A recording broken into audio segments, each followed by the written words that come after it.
Estamos de volta com a nossa última entrevista do dia. Mas, olha, gente, eu errei o horário. A gente começou agora pontualmente às 17h40 para a gente poder finalizar esse dia com chave de ouro. Porque o meu convidado agora é o Fernando Kimura. Ele é várias coisas, gente. Eu perguntei para o Fernando, eu vi seu LinkedIn, seu perfil, você é tudo. Mas ele falou assim, sou um palestrante curioso. Eu falei, vamos, é bom que dá pra gente explorar bastante, né, Fernando? Seja muito bem-vindo. A gente já estava batendo um papo aqui bem antes da gente começar. E o Fernando é um universo de história, de arte, de curiosidades. E a gente veio aqui falar hoje sobre a experiência do cliente, que eu amo esse assunto, e como ele pode ser um diferencial competitivo para o seu negócio. Bem-vindo e obrigada por estar aqui, viu, Fernando? Eu que agradeço, Carol, a oportunidade e obrigado a todo mundo que está assistindo a gente. Isso. Olha, gente, o Fernando veio direto de São Paulo, vocês vão ver. Ele não entrega, não, só um pouquinho, né, Fernando? Só um pouco, não tem o sotaque. Não. Mas o Fernando, gente, ele tem uma empresa que também me chamou a atenção, que se chama 1001 Ideias, Treinamentos e Palestras. Que coisa incrível, gente. Conta um pouquinho, o que isso quer dizer, que depois nós vamos entrar um pouquinho naquela questão da arte. O que quer dizer o 1001 ideias e treinamentos e palestras? Quando eu comecei eu trabalhei numa empresa que me trouxe até aqui, que foi a Microsoft. Eu era treinador e fazia vários eventos para a Microsoft em pequenas e médias empresas. E aí eu tinha um blog que chamava 1001 Ideias. Então, se você quer uma, eu te dou mais de 1001. Era isso. E aí eu tinha esse blog que eu sempre dividia alguma coisa que acontecia de marketing, alguma novidade de embalagem. Então, e aí ficou. Eu trabalhei lá de 2009 a 2012. E em 2012 eu, de fato, comecei a receber muito convite para ser palestrante. E eu tive que abrir a minha empresa, o meu MEI. E quando eu abri o MEI, eu abri com 1001 ideias. Né? Naquela época, na verdade, você tinha que abrir com o seu nome. E aí depois que eu mudei do MEI para a categoria, o nome já era esse, 1001 ideias. Então foi por conta de um blog que eu tinha, Incrível. que eu dividia ideias para as pessoas. Era um repositório de ideias para eu dividir nos eventos, nos lugares que eu ia.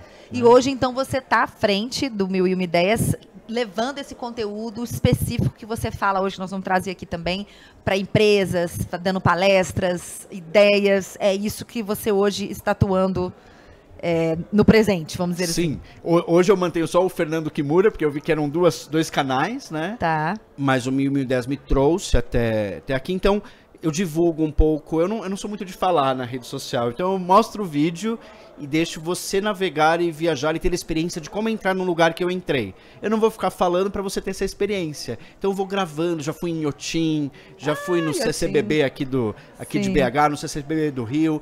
Eu vou cobrindo muitos das exposições e muitos dos lugares que surgem pelas cidades que eu consigo navegar. Durante a pandemia foi difícil, algumas eu consegui ir, mas eu exploro muito São Paulo nesse sentido, Carol. Muito bom. Olha, você tem uma frase que você escreveu, acho que no seu LinkedIn, que você trabalha a arte e aplica ela aos negócios. Uhum. Eu achei isso incrível, porque para mim não há negócio sem arte. Uhum.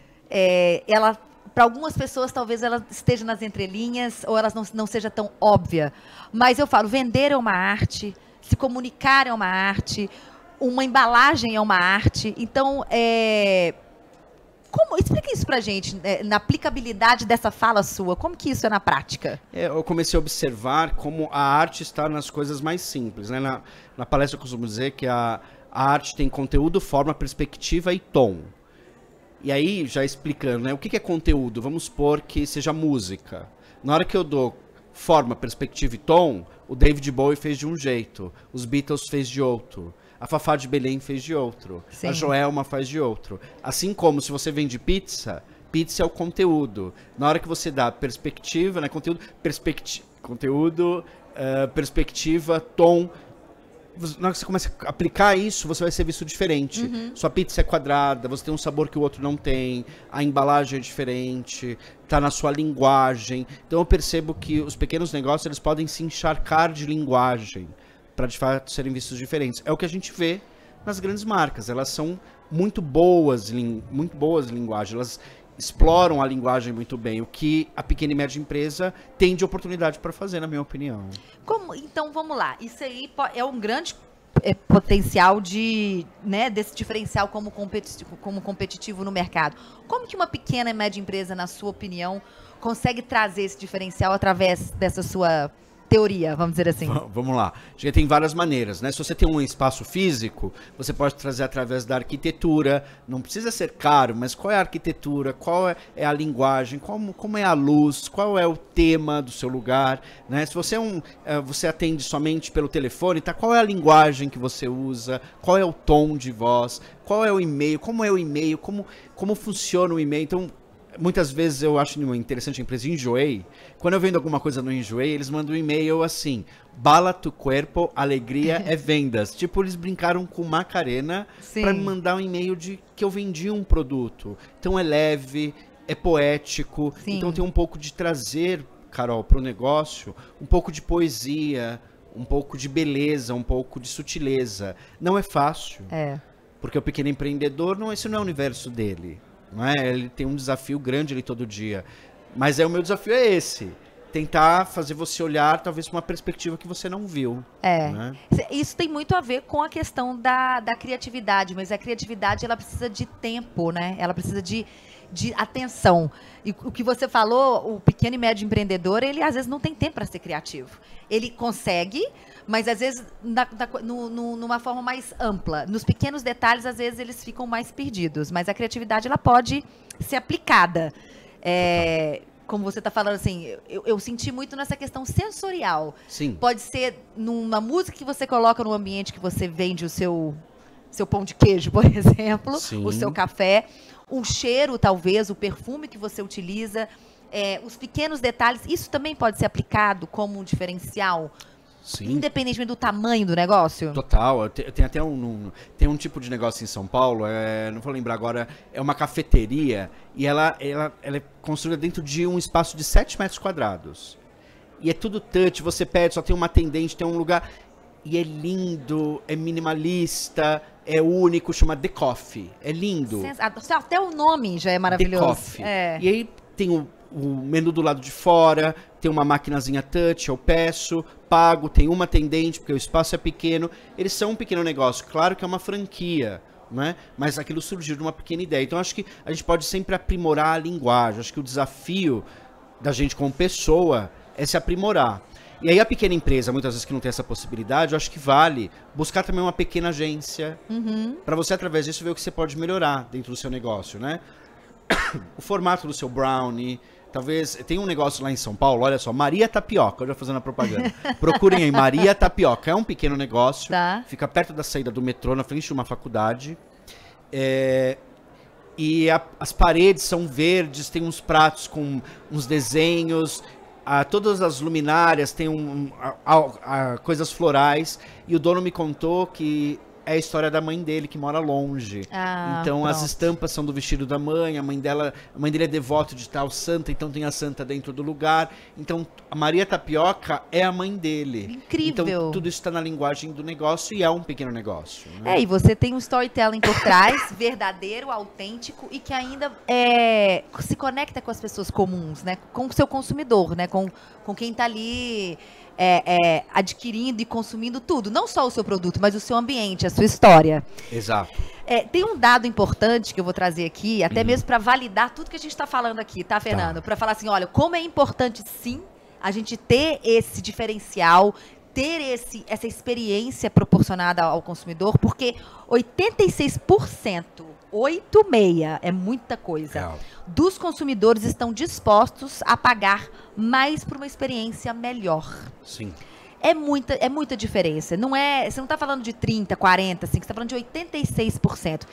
Então, parar para avaliar o seu negócio e entender como que você pode oferecer esse diferencial é um exercício, né? Talvez seja um exercício, talvez não muito óbvio para alguns empreendedores, mas para outros talvez mais óbvios. A gente fala assim, qual que é o seu diferencial? É o atendimento, igual você falou?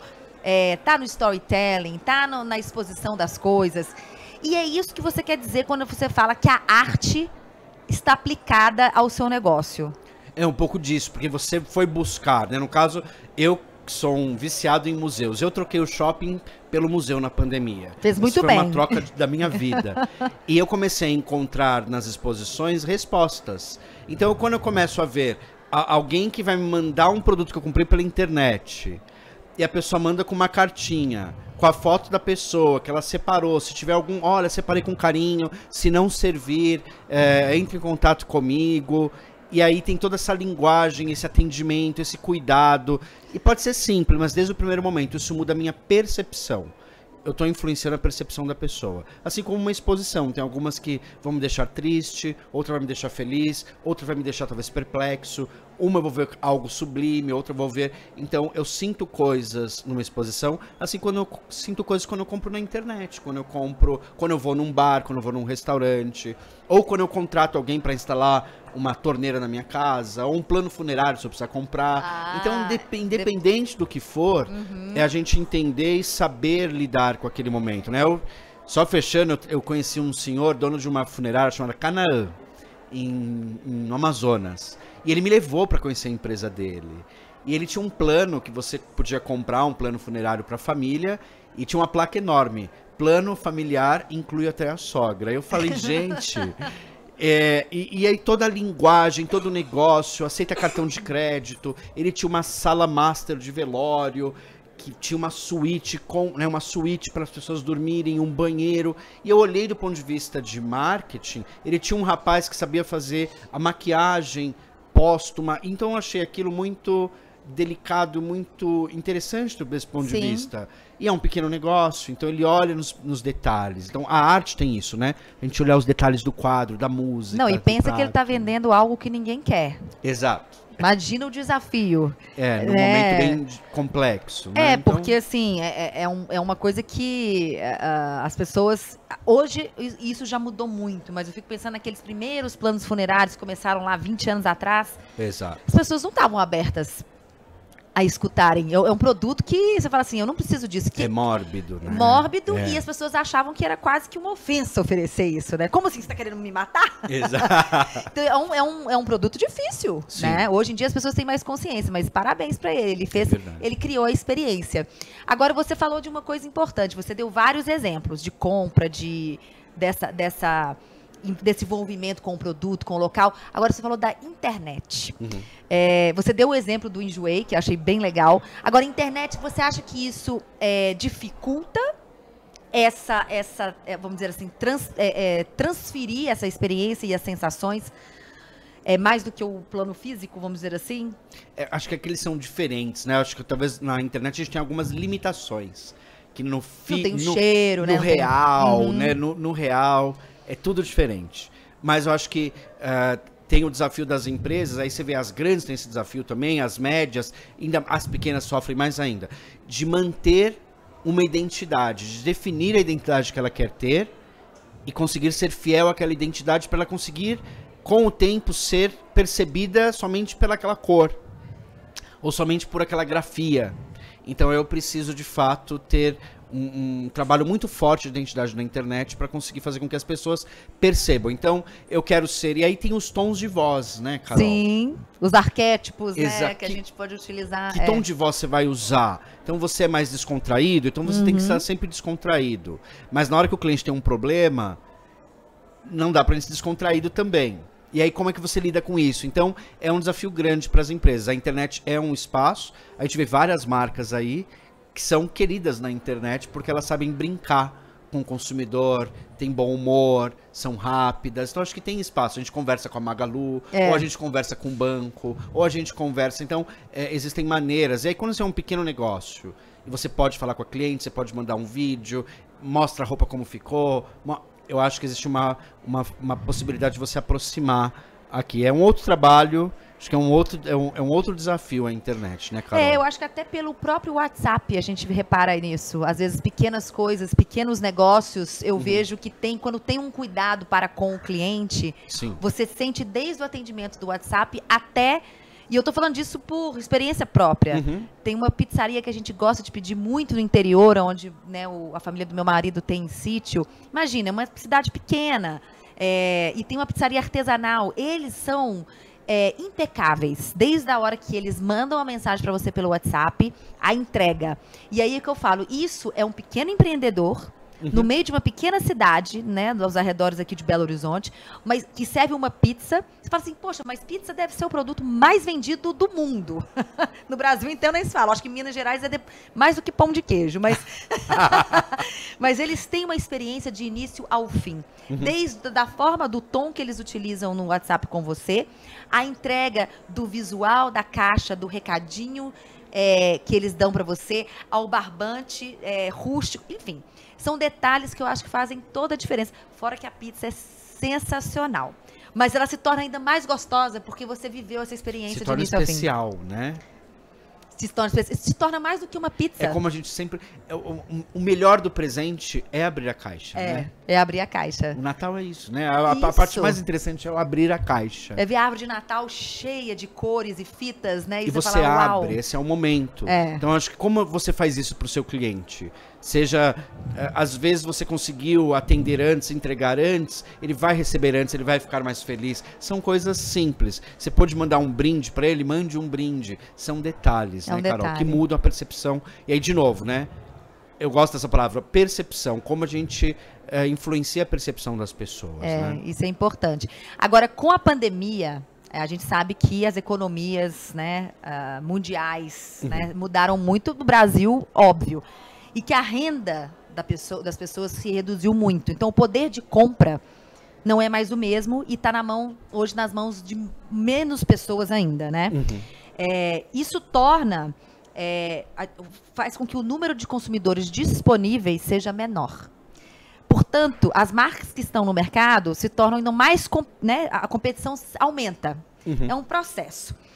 Então, eles precisam de mais esforços, precisam de mais diferenciais para se destacarem, até mesmo para adquirirem novos clientes. Você acha que, dentro de tudo que a gente está falando aqui, dessa percepção, né, de como que essa experiência do cliente, você acha que isso pode ser um grande diferencial para o momento que estamos vivendo? Sim, eu vejo alguns movimentos, falo do que eu vejo em São Paulo, né? A gente olhando outros consumidores, um consumidor às vezes mais consciente, não só consciente pelos desafios que a gente tem no planeta, mas também por todo esse lado social, econômico que nós sabemos que todos estão passando. Então a gente vê, por exemplo, surgir lugares como a Feira Jardim Secreto, que é uma feira de amigas que locaram uma casa e elas falam: o futuro é pequeno, local e atemporal. O futuro é pequeno, local e atemporal. Quando você entra na casa que elas locaram e tem os produtos, então elas escolhem, né, tem uma curadoria de quem são as empreendedoras, praticamente tudo mulher. Ah, adorei!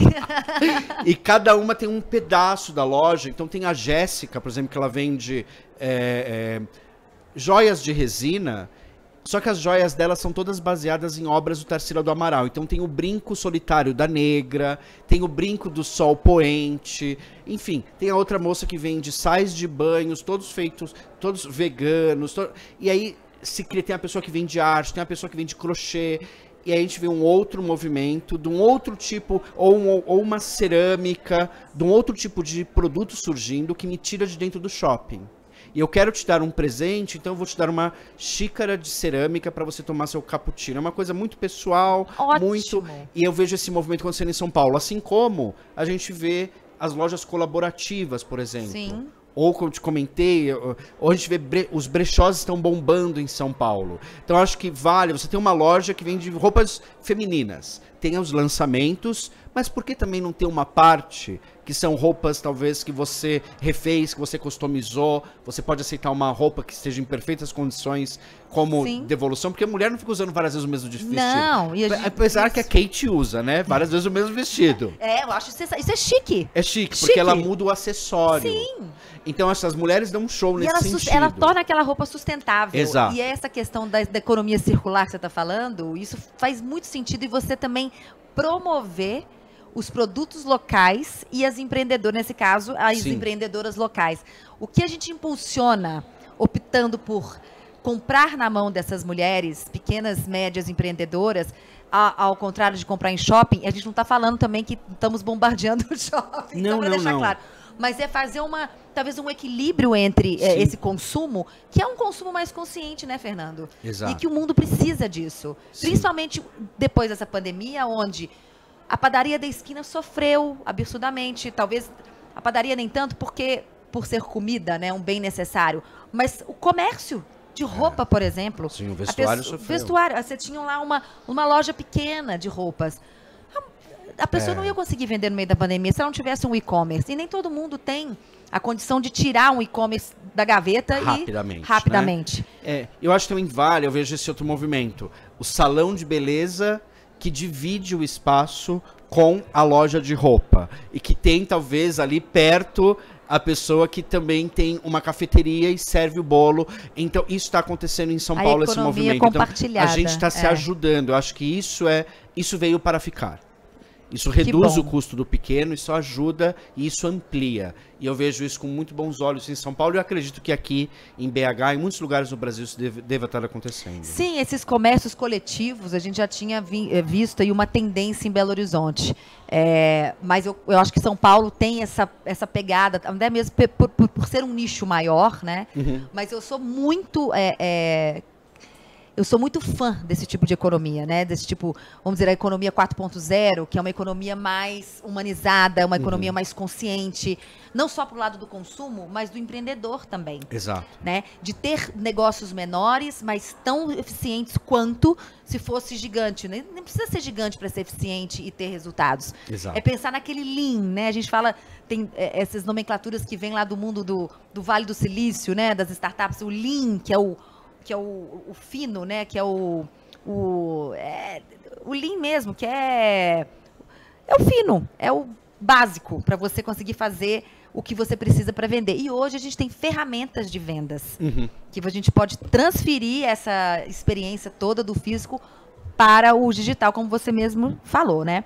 Agora, você acha, na sua sincera opinião, que o brasileiro, né, o Brasil como um todo, o nosso país, aí falando não só mesmo como o empreendedorismo, o consumidor, as empresas estão se tornando entidades mais conscientes, assim, esferas mais conscientes? Eu acho que eu vejo um movimento nesse sentido.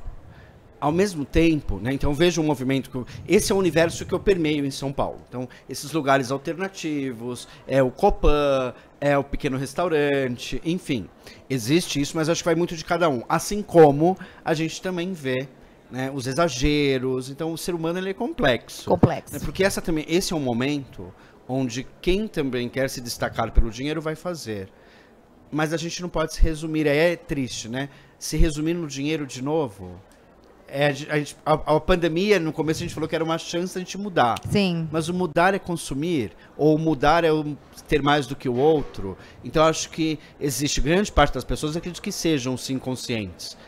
Mas a gente, infelizmente, tem pessoas que não estão nesse barco, né? Pode vir uma outra pandemia, ou 10 pandemias que elas não vão conseguir mudar. Não vão mudar. E a gente tem que... Bom, enfim, não é...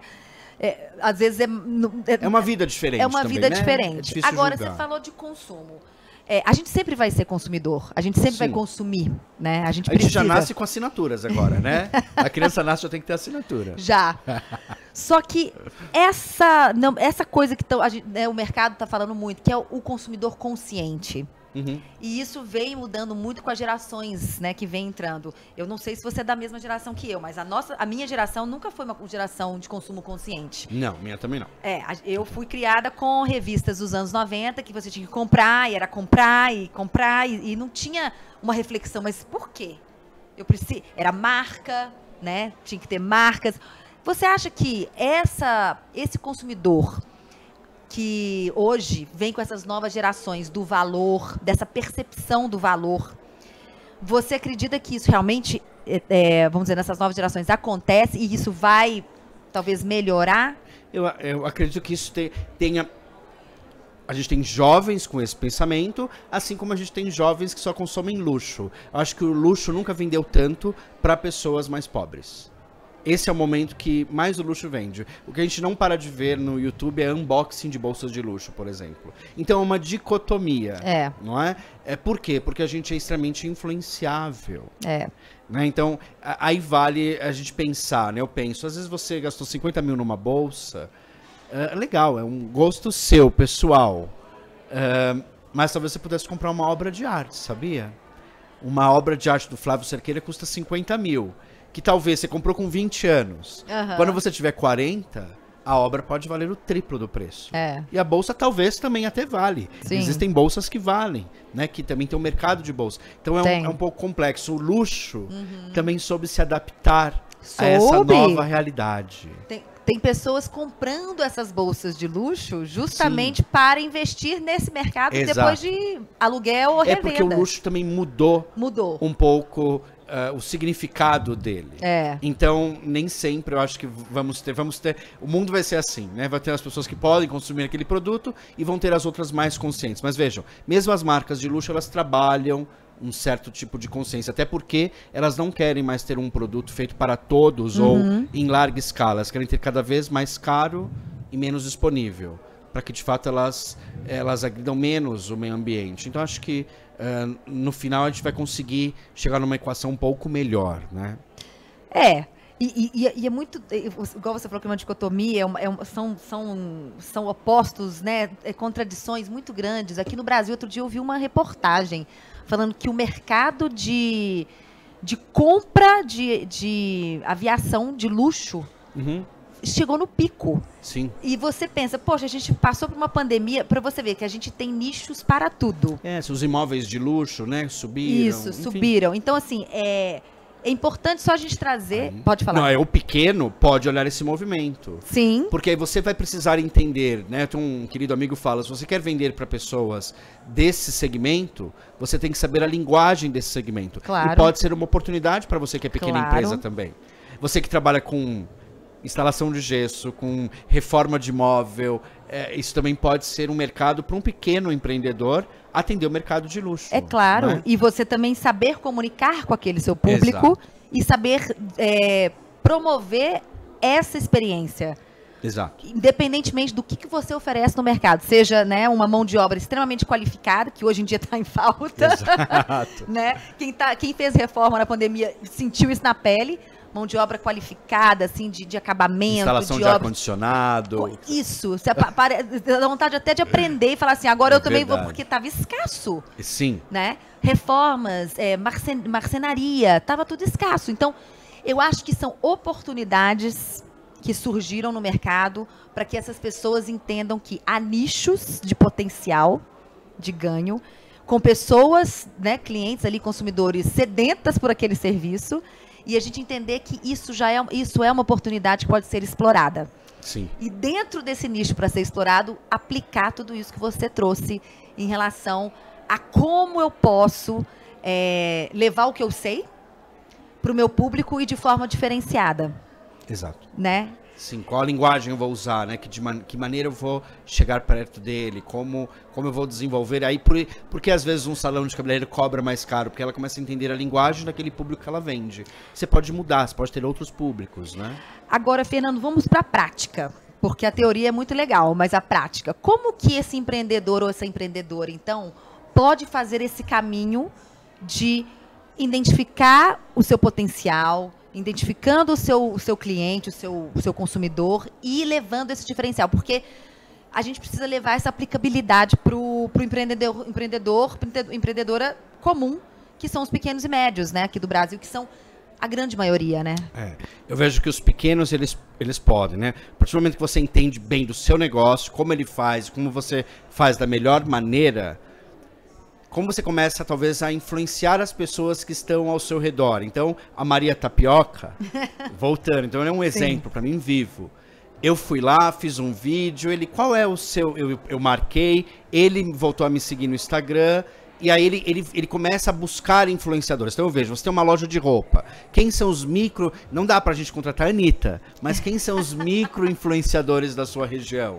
E aí você faz um planinho, quem serão os micro-influenciadores. Você começa a influenciar mais pessoas. Como você faz uma coleção baseada em algo que todo mundo está falando, como o modernismo, que a gente está nos 100 anos do modernismo. Sim. E aí você cria uma coleção de roupas, de acessórios baseada nisso. Por quê? Porque é uma onda que todo mundo está entrando, é uma onda nova. Então acho que vale de você aumentar influenciadores, buscar uma linha nova e aprimorar o seu atendimento, as suas pessoas, né, a sua equipe. Isso vai virando um ciclo. E a partir disso você consegue atender melhor. E aí se inunda de linguagem para que de fato você consiga ser percebido de forma diferente. Então, quem ainda tem esse trabalho de criar uma linguagem, então cria linguagem, como você vai ser, quais são as suas cores, o que você quer transmitir, e a partir disso você passa a ser visto diferente, né? É, perfeito. Agora, falando do Fernando, no seu trabalho, na sua entrega, como que você descobriu o seu diferencial e esse valor, né, para as pessoas perceberem você da forma como você gostaria? Porque você é difícil, é o seu produto, né? Eu sou um próprio... Sim. Eu tenho uma vantagem, dizem que eu tenho uma vantagem porque eu sou aquariano, eu sou sempre do contra.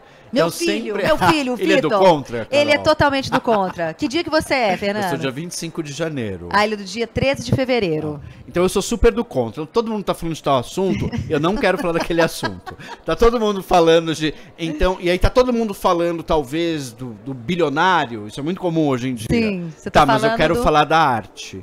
Então eu busco inspiração em coisas que as pessoas... Como eu tento ser diferente? Mostrar algo em comum. Mostrar algo que a pessoa não viu. Talvez usar um lenço na entrevista. Isso. Usar uma roupa que não tenha marca, porque não importa a marca. Importa a conversa. Sim. Senão a marca vai roubar a cena. Nesse nosso caso aqui. Então eu crio a partir disso quem sou eu. Através do meu Instagram de imagens 360. Tudo meu é 360. Sério? É. Que Por quê? legal. Porque eu consigo te mostrar todos os ângulos de onde eu estou. Através de um vídeo, então quem me segue sabe que eu não falo muito, porque eu vou deixar você narrar, você compreender. Então assim eu vou criando essas experiências para as pessoas andarem por São Paulo sem estar em São Paulo. Incrível. Bom, você é um artista, né? Mesmo, vamos dizer assim, sem dizer... Porque as pessoas que não falam artista vão pensar que é o artista do pintor, do escultor, do... Eu sou um performer. Eu cheguei a essa conclusão. Eu acho que você é um tradutor. É verdade. Eu acho que você traduz aquilo numa linguagem que fica acessível para as pessoas entenderem. Porque a arte, olha que eu formei em jornalismo, eu fiz história da arte na época, e eu lembro direitinho do meu professor falando, as pessoas têm uma repulsa à arte um pouco, porque elas acham que elas, por não entenderem, elas não têm como darem pitaco naquilo, né? Falarem sobre que tipo de arte que é. Ele falou assim, deixa eu te falar, lembrem-se de uma coisa, a arte, você já interage com ela a partir do momento que você olha para ela e tem qualquer tipo de emoção, seja ela positiva, negativa, neutra. Cada um vai sentir uma coisa. Mas isso é interagir com a arte. Você não precisa entender da arte para poder interagir e sentir e transmitir isso para outra pessoa. E eu acho que é a democratização do olhar para com a arte, que eu acho que são mundos que são afastados, infelizmente, né? Muitas vezes a arte, a música, o teatro, a cultura, às vezes a gente vê uma coisa elitizada e que as pessoas... Aqui no Brasil a gente sabe que a arte a gente consegue ter acesso. Mas a arte, eu digo como de museu, igual você está falando, traduzir isso para o mundo comum é uma arte. Eu tento de alguma maneira mostrar explicar. A palestra hoje é toda baseada em obras de arte, para de alguma maneira, em OTIN, CCBB, para de alguma maneira eu trazer para a pessoa, numa palestra, algo que talvez ninguém tenha pensado em trazer para ela. Esse é meu desafio hoje. E para pessoa física e pessoa jurídica, penso eu que também você está contribuindo muito também para as empresas terem esse olhar diferenciado para com os seus processos de produtização, de criação de produtos, de entrega, de relacionamento com o cliente. Isso. Exato. que faz que cada pedaço daquilo é uma arte, né? Exatamente. E aí hoje eu termino a palestra com uma performance. Então, você terminou? Que pena. Eu termino ela com hoje. Você vai ter hoje ainda, eu termino com uma performance onde eu viro uma obra de Banksy, que é o atirador de flores, né? Aquele de... Do grafite. Do grafite? Sim, porque é eu viro um atirador essa. de flores que a gente precisa, como sociedade, acreditar que a gente pode lutar com flores.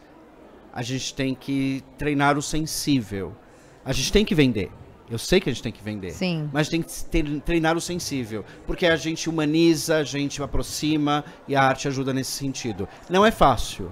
Mas eu acho que a gente aos pouquinhos vai chegando, né, Carol? Não, vai chegando e eu acho que a gente já chegou bastante, né? E só pra gente poder fechar com chave de ouro a nossa entrevista, que tá maravilhosa, por mim a gente continuava aqui, Fernando. Mas o que você falou dessa questão da humanização, essa palavra tá bem falada, ela tá... né, tá sendo repetida aqui várias vezes, inclusive, mas eu acho que o que você quer, essa questão da percepção, é prestar atenção nas pessoas. A gente precisa prestar atenção nas pessoas para entender o que elas querem e como que a gente pode entregar o nosso melhor para elas. Eu acho que você, através da sua mensagem, da sua tradução, você consegue fazer isso. Então, eu te agradeço, parabéns, viu? Agradeço. Trabalho lindo. Obrigado, Carol. Eu agradeço vocês pela oportunidade. Eu que agradeço. E, gente, olha, vocês que estão aqui nos acompanhando, o Fernando já deu um spoilerzinho aqui da palestra dele, mas vocês podem acompanhar o restante do evento de hoje lá nas nossas redes, no @reload.sebrae. Podem acessar aqui o nosso QR Code para ter mais informações sobre tudo que está acontecendo e outros conteúdos que virão. E amanhã eu estarei de volta com mais entrevistas a partir das 11 da manhã. E tem muito conteúdo bom, eu não preciso nem convencer vocês. Vocês já viram aqui que hoje foi um dia explosivo. Eu agradeço muito a presença de todos, a audiência. Voltem amanhã. E, palestra do Fernando, daqui a pouco vocês podem acompanhar pela rede, tá bom? Obrigada. Até amanhã. Fernando.